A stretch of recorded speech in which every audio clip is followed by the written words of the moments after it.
สบายดีท่านผู้ชมเนาะ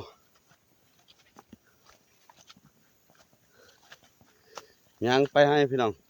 เนาะกับเมียแล้วก็ลูกสาวเนาะ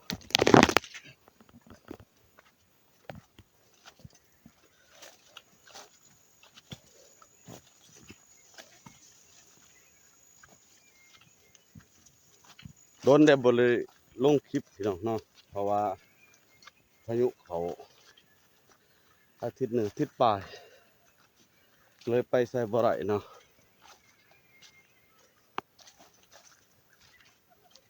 ถือโทรศัพท์บ่ได้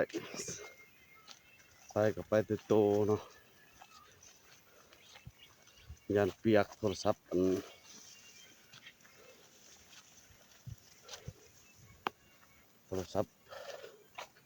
ธรรมดาบ่แม่นโทรศัพท์ของแท้พี่น้องสิจุ่มน้ำก็ได้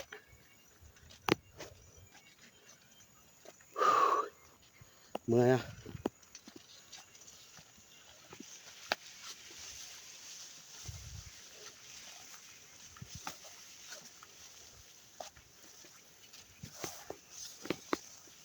ทางไปให้ไปช่วง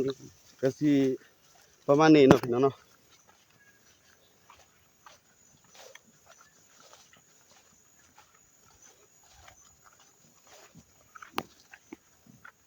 เขตบ้านนอกบ้านนา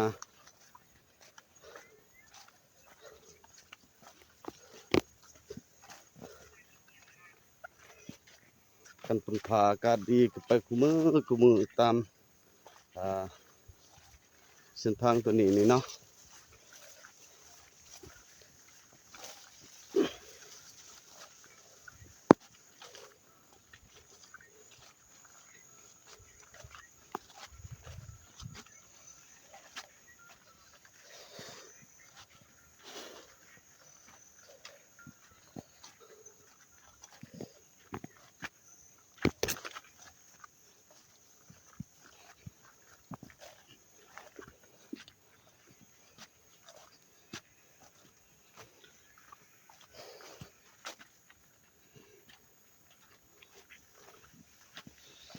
พากเวมาทักทายนี่เด้อ